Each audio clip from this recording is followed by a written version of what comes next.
There's a level of discipline that makes people look at you with fear. Have you ever seen that person who never fails? Who wakes up every day at the same time, does the same things, and just never stops? While everyone else gives up by week 3, they keep going. While everyone else makes excuses, they show up. And you know what people say about them? Man, that's not normal. There's an ancient system created by Zen monks in Japan that produces exactly this kind of frightening consistency. They call it Guoji, the practice that perpetuates itself. And once you understand how it works, you'll never break a goal again. But there's a catch. This system isn't for everyone. It requires you to kill a part of yourself you never knew existed. But before I show you how it works, subscribe to the channel, hit that like button, and comment the habit you most want to create in your life. This helps me tremendously and shows me you're genuinely interested in changing. Let's go. The story I'm about to tell you happened to a programmer named Marcus. Smart guy, successful career. But he had one problem. He couldn't stick to any habit for more than 2 weeks. Gym? He'd stop after 2 months. Meditation? 1 week, maybe. Reading? He'd buy a book, read 3 pages, then forget it in the drawer. The pattern was always the same. Monday, total motivation. Wednesday, first mental negotiation. Friday, complete surrender. Sunday, promises about next week. Marcus tried everything. Habit tracking apps, rewards, accountability partners. Nothing worked because he was fighting something he couldn't even see, the very architecture of his brain. Until the day he discovered why Zen monks can meditate for 800 years straight without missing a single day. And no, it's not willpower. It's something much deeper and much more frightening. In Zen temples, there's a rule that seems simple but changes everything. Guoji, literally translated, it means continuous practice without gaps. Without gaps. Do you understand what that means?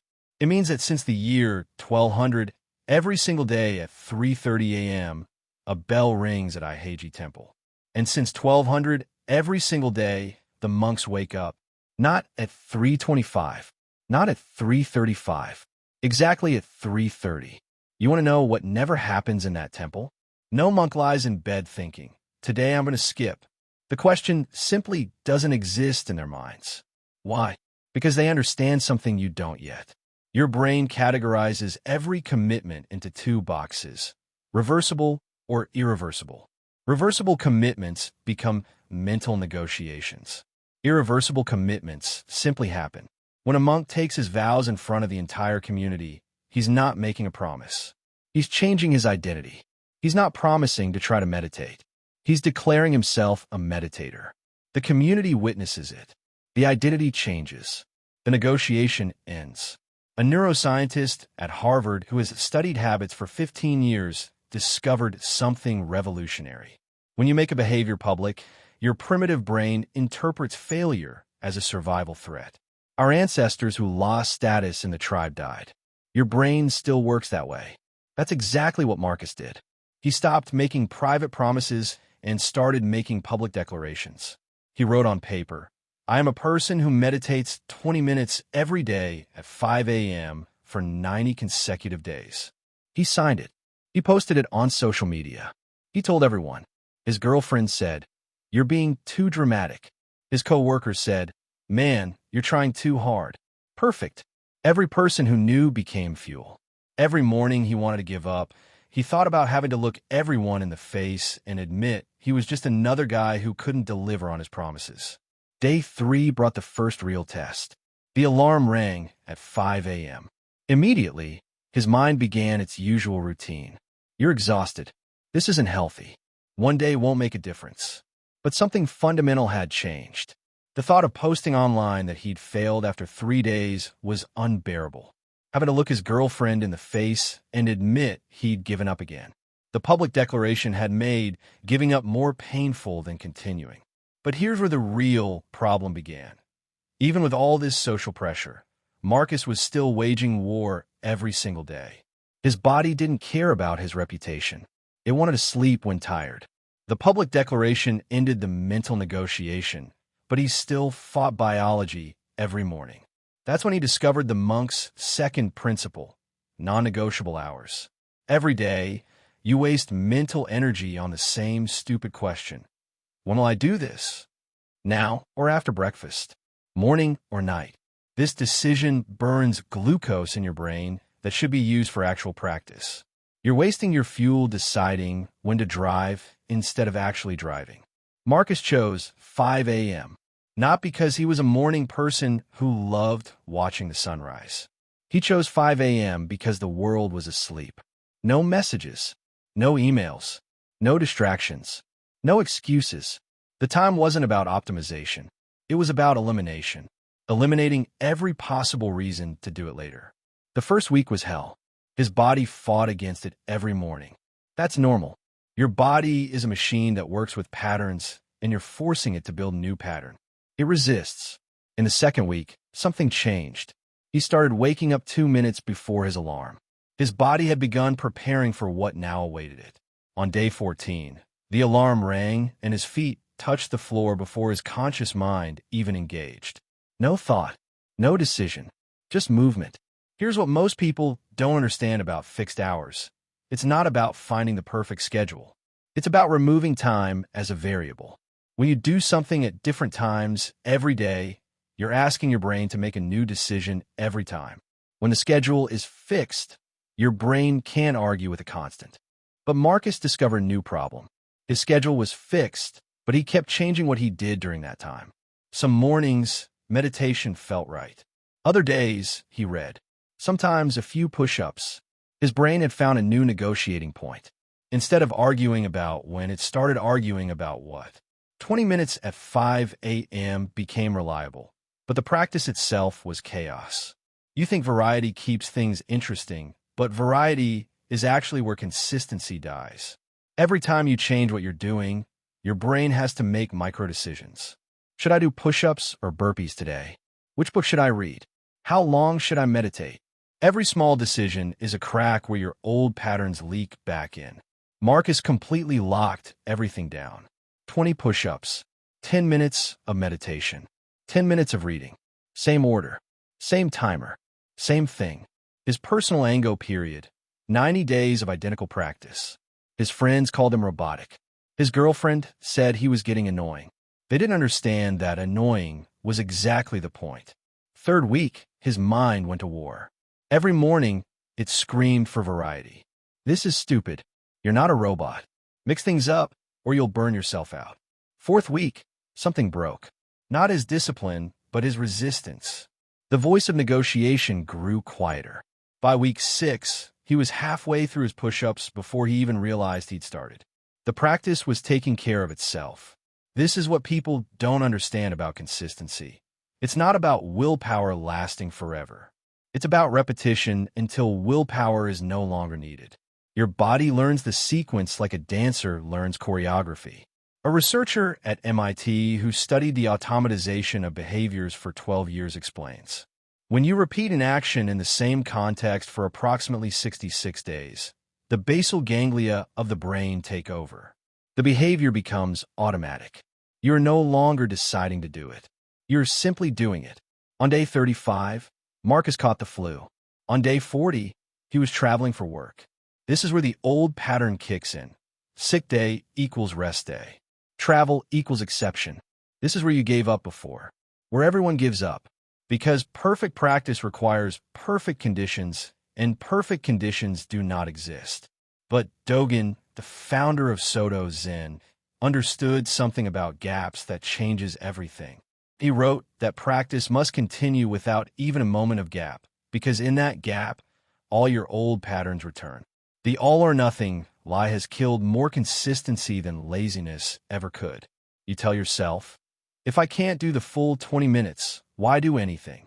If I can't do perfect push-ups, I'll wait until tomorrow. This thinking creates gaps, and gaps are where your old self crawls back in. Look at any elite athlete, and you'll see something people misinterpret. They have rest days, but those rest days are still progress. They're intentional, strategic, planned, never because they feel lazy, never because they don't want to train. A rest day allows them to train harder tomorrow. This is still movement toward the goal. But when you skip because you're tired, that's not rest. It's retreat. A river never stops flowing.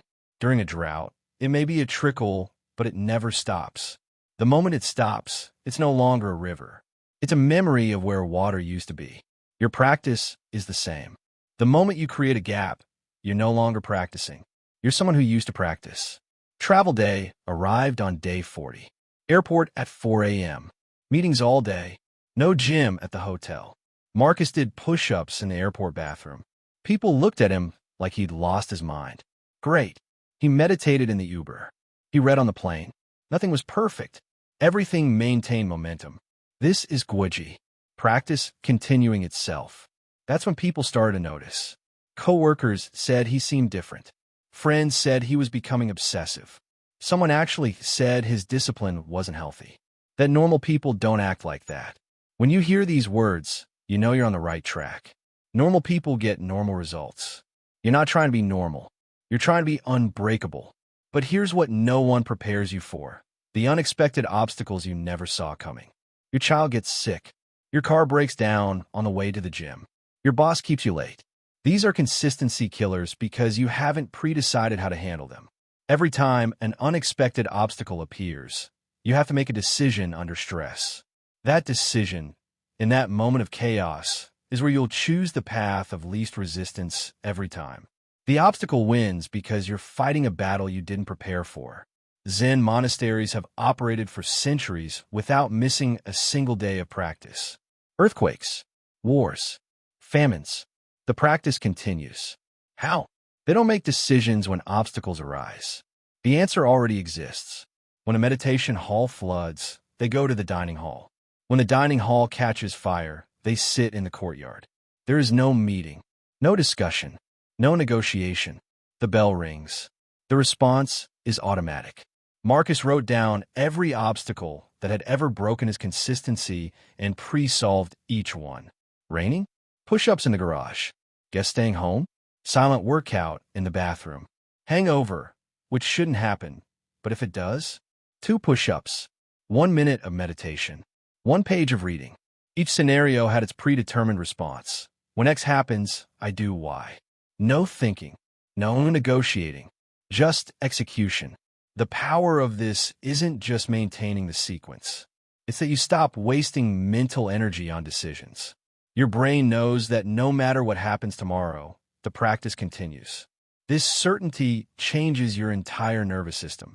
A behavioral psychologist at Yale who studied decision-making for 20 years found, when you pre-decide your actions, you remove decision fatigue from the critical moment. Your prefrontal cortex, responsible for willpower, remains intact to execute rather than decide.